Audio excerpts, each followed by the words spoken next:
Ever since Mom passed away, my mother-in-law Olivia and sister-in-law Zoe keep barging in every time I'm alone at home. How can you not entertain us when we've gone out of our way to visit? Unbelievable. We'll get steaks again, so you're paying, all right? Zoe is laughing alongside her. I've been living through these hellish days for 2 years now. Now my son and daughter have moved out to attend university in the city. Then one day, with just my husband and me at home, Matthew dropped a bombshell. Next week, my parents and sister's family are moving in, so clear out your room. And to top it off, Matthew says I'm in the way and should leave. The house was originally my family home, and now he's telling me to leave? Unforgivable. I decided without hesitation to take certain steps. Then I'll just clear out the house. Matthew smirked maliciously when I said that. Oblivious Matthew left for a business trip. I immediately made the necessary calls for the plans I had in place. Before Matthew returned, I had everything arranged and left the house. I can imagine Matthew's shocked face when he comes back. My name is Mia, a 48-year-old housewife living in my family home since getting married. After graduating high school, I went to college in Boston and worked there, spending my entire single life in Boston. However, on a rare visit back to the countryside, I ended up attending a local revitalization party. I had no intention of returning to the countryside, but I was forcibly dragged there by the people around me. I, being someone who can't say no when asked, reluctantly went. The local men, not often lucky in love, were desperate. Everywhere I looked, their eyes were gleaming with eagerness. Overwhelmed, I decided just to wait it out. That's when I noticed a man sitting quietly beside me. My future husband, Matthew. I was bored alone, so I shared some food with him. In return, as a thank you, he brought food to me, saying, I was gradually drawn to Matthew, a man of few words, but earnest. After all, I had no boyfriend back in Boston, nor was I in a particularly responsible position at work. Around that time, Dad had passed away, and with no siblings, Mom was living alone in the family home. Feeling tired of the city life, I started to think it wouldn't be so bad to marry and settle down in my hometown. So I married Matthew, and we began our life in my family home. Since my sister-in-law Zoe and her husband were living in the in-laws' house, Matthew was more than happy to live with my mom. We were blessed with 2 children, a son and a daughter, and our marriage seemed to be going well. However, after Mom passed away and the kids moved out to become independent, I faced a terrible ordeal. Matthew, always quiet, remained mostly silent even after marriage. He didn't involve himself much in parenting. He might be called a calm type of husband. As an only child, I was close to Mom and consulted her about everything. So I think I managed to raise my children the way I wanted with her help. But everything changed right after Mom died. Mom loved taking care of the family and lost her spirit quickly after the kids left for college in the city. Then she passed away not long after. I thought Matthew and I would spend our time together peacefully, but after Mom's death, Matthew changed, as if he became a different person. The once quiet Matthew started calling me you in a disrespectful way and became rude. Lay about. If you've got time, make some coffee, he'd say, lounging in the living room, bossing me around. He never used to lie down outside the bedroom, so what's happened to him? Maybe he was being considerate to my mom when she was alive. But now, he's turned arrogant. Unlike anything I've seen, even as his wife. Maybe he's relaxing now that he no longer has to mind Mom. But such a drastic change is shocking to me. Our children, who occasionally come home, are astonished at Matthew's transformation.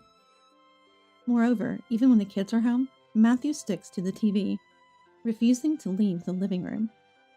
If the kids try to change the channel, get out of the way, go somewhere else, he snaps. This really upsets them. Since Mom and I raised them, they feel uncomfortable with Dad, Matthew, dominating the place. So the children, initially returning on long weekends, now come only during the year-end holidays. No matter the absence of in-laws, this attitude is too much. Unable to bear it anymore, I try to subtly bring up Matthew's behavior. Hey, you've been acting different lately. What's going on?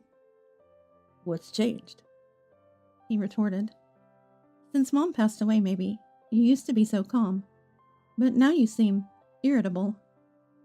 Matthew glared and replied in a harsh tone. What are you talking about? I was just being considerate to your mom. But now that she's gone, I'm the head of this house. It's only natural for me to get angry if I don't like something. I was terrified, seeing this frightening side of Matthew for the first time. It seemed that being considerate to Mom had been a stress for him, but I never imagined he would change this much. Since then, I've been walking on eggshells around Matthew. And the troubles that have befallen me since Mom's death didn't stop there. I worked part-time until 3 p.m., then returned home to do household chores, which has become my routine.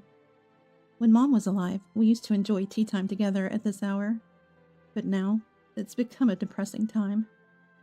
When I get home, Olivia and Zoe are waiting at the entrance. Mia, you're late.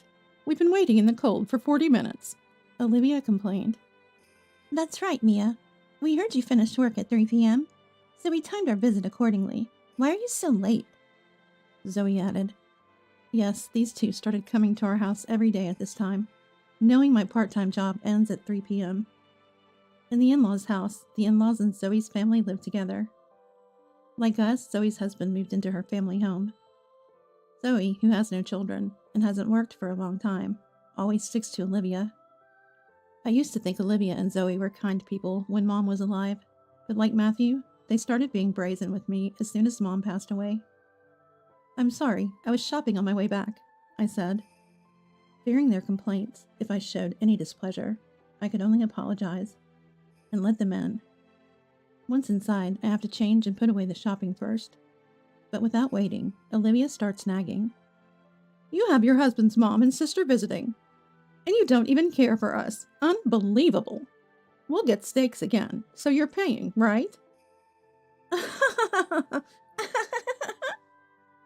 Zoe laughs along with her. Even though it's nearly 4 p.m., they insist on ordering steaks for delivery, and I always end up paying. I've been living through these hellish days for 2 years now. Of course, I had talked to Matthew about it, but he never took my side. Mom and your sister think they're being considerate, believing you're lonely after losing your mom. Complaining would be bad karma. But they always eat steaks, and I'm always the one paying. It's causing a monthly deficit. Just manage your finances better. It's not enough. Find a part-time job that pays more. You always cared for your own parents, but seemed cold to my family. His words left me speechless. I don't want to quit my current part-time job because the people are nice. And it's not like I've neglected the in-laws' house. I've always shown up for family gatherings and took things over for Thanksgiving. Olivia and Zoe used to be so kind whenever I visited. Why did they change so suddenly after Mom died? I was lost on what to do next, and my stress kept building. During these days of suffering, something shocking happened. One night, Matthew came home from work and announced something unbelievable. Next week, my parents and sister's family are moving in, so clear out your room. What? Why so sudden? I was panicked by the abrupt news. It's exactly as I said. Everyone's moving in this Saturday, so hurry up. Saturday was only 3 days away. Matthew had decided this significant matter without consulting me, just discussing it with his family. Wait, you can't just decide that. This house originally belongs to my family. Shut up. Regardless of its origins, I'm the head of this house now. I decide everything. No complaints. His harsh words stunned me, and I dropped the plate I was washing. It shattered on the floor. Clumsy idiot. That's why I've grown tired of being with you. What do you mean by that? His words piqued my interest, and he replied with a sneer. I'll be clear. Mom and my sister like this house and want to live here, but they hate you. I also don't like being with you, so you're in the way and should leave. That's ridiculous. Yeah, And like I said, clear out your stuff. I'll be on a business trip for the next 3 days, so finish it before I return. Furious at Matthew's cruel treatment, I made up my mind to take certain steps. Then I'll clear out the house. Matthew smirked maliciously at my response. Oh, I thought you'd throw a bigger fit. Surprisingly obedient. He seemed pleased, thinking everything was going his way, unaware that he'd regret his actions in just 3 days. The next day, oblivious Matthew left for his business trip. I immediately called to initiate the planned procedures. Before Matthew's return, I finished all the arrangements and left the house. I could picture Matthew's shocked face when he comes back. I headed to my daughter Madison's apartment in Boston, where she lives alone. I had contacted her 3 nights before. I've been waiting for you, Mom. Did you finish the procedures? Yes, everything's perfect. Sorry for suddenly imposing on you like this. It's okay, but Dad's awful, isn't he? Kicking you out so suddenly? Yes, but I made sure to teach Dad a lesson before coming here. He's in for a surprise. I said, laughing with Madison. There was a reason I came to Madison's place. Late that night, as expected, Matthew called. What's this about? There's nothing left in the house. Where are the furniture and appliances? Oh, you told me to clear out all your stuff, you said. I meant for you to clear out the stuff in your room. I never said to clear out everything in the house. Indeed, clear out your room, Matthew initially said, but after telling me to leave, clear out all your stuff, he said. You wanted me out, right? So I disposed of all my furniture and appliances that I inherited from Mom. Now your family can move in without any worries. The procedures I undertook in these 3 days began with having the recycling company pick up the furniture and appliances I've been using. I had movers take out everything that belonged to the children, and what I still needed to Madison's apartment.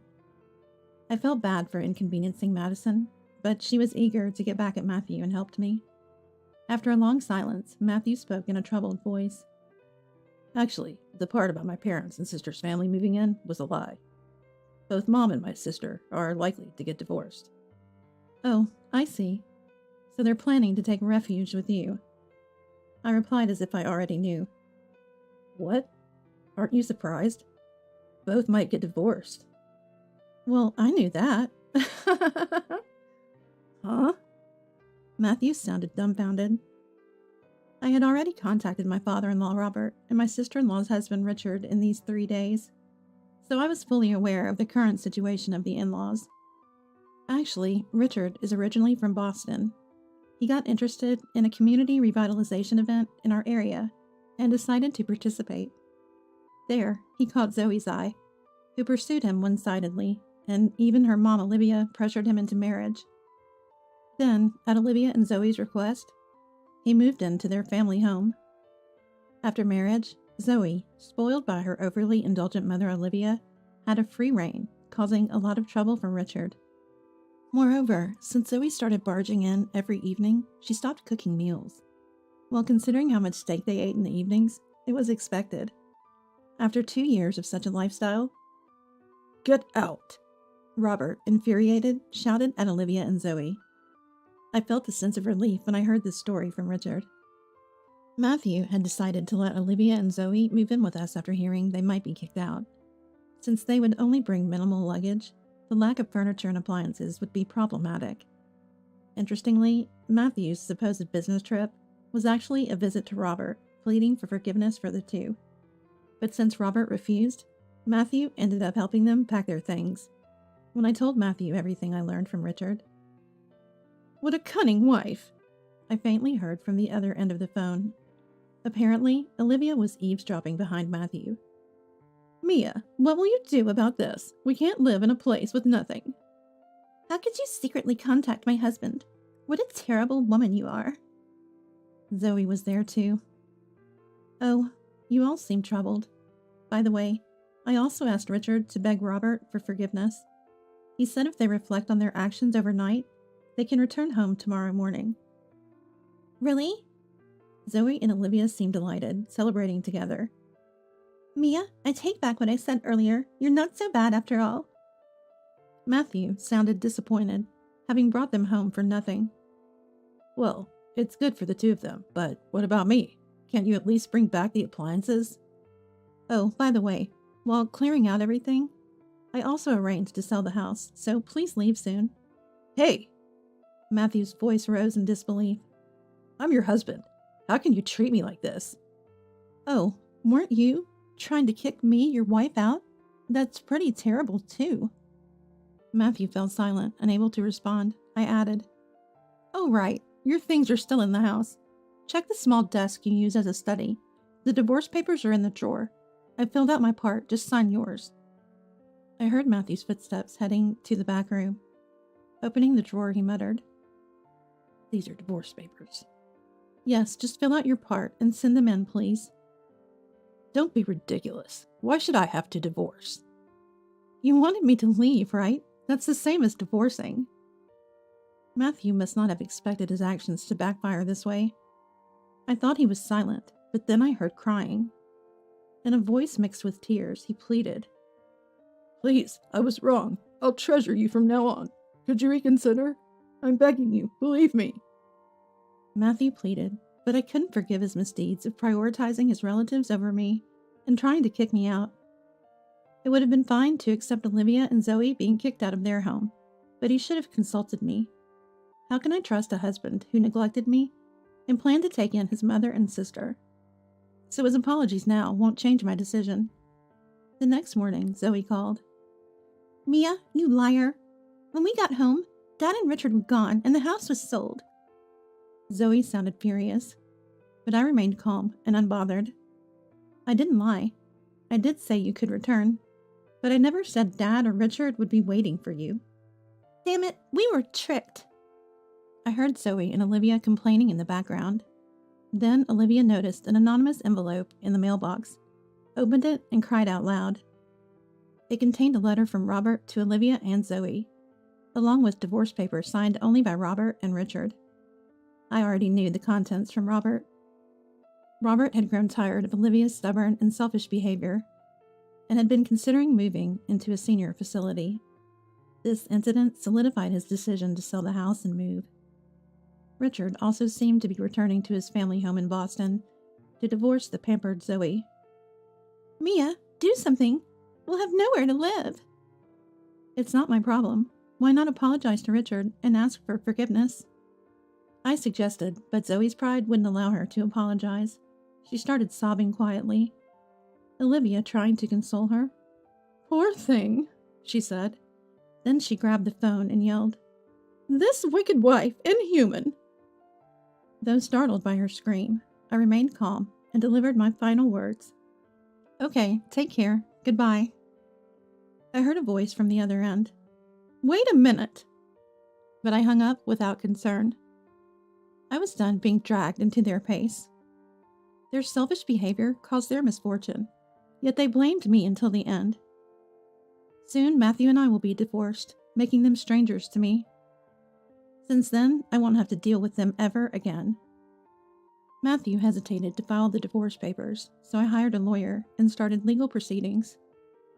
Finally, the court proceedings ended, and I was officially divorced from Matthew. Matthew demanded half of the proceeds from the house sale, claiming it as marital property, but it was ruled not to be, and his claim was denied. How can this be? I have nowhere to live now. How am I supposed to survive? Matthew was outraged at the court's decision and started yelling at me, but the judge stopped him. He looked utterly defeated, but I felt no sympathy for him. If only he had shown some regret for letting Olivia and Zoe intrude daily. Our marriage ended in the worst possible way. Matthew, now also divorced from Olivia and Zoe, was looking for a new place to live. In our rural area, there were no affordable business hotels or internet cafes. A local friend told me they were seen setting up cardboard boxes for shelter in a park. Initially, Matthew reached out. Help me. But those messages ceased. Maybe because his mobile phone service was stopped. Eventually, I heard rumors that they finally moved into a nearby abandoned apartment on the outskirts of town. Supporting Olivia and Zoe, who had never worked, must be tough for him.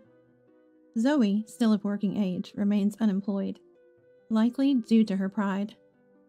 I heard that Olivia and Zoe often argue loudly, becoming a nuisance to their neighbors. Olivia, once thought to be family-oriented, now only cared for herself, seeing Zoe more as a burden in their current situation. Matthew, unhappy living with them, apparently spends a lot of time at slot parlors, likely squandering his earnings. Local friends keep me updated on their situation through messages and calls. Though their stories are no longer my concern, I can't help but feel a bit of schadenfreude. And now I live in Boston. Just before my divorce, I'd consulted Richard, who had returned to Boston after divorcing Zoe, about my future plans. Richard's brother owns a food company, and he offered me a job there. I stayed with Madison for a while, but eventually found my own small apartment with Richard's help. I'm incredibly grateful to Richard for his endless support. We share similar experiences, having both suffered in our marriages after meeting our spouses at the same community event, which hasn't been held for decades. Despite being away, I still care about my hometown. I worried it might become depopulated, but it seems the younger generation now uses dating apps, leading to more marriages. It's said that in my hometown, particularly because there are few opportunities to meet people nearby, many couples meet and get married through dating apps. Also, many remote workers are moving to rural areas for cheaper housing, bringing more young people to my hometown. Hearing about the revitalization of my hometown brings me joy. I'm considering moving back eventually, to spend my later years in the countryside. Recently, I've started a relationship with Richard, contemplating remarriage.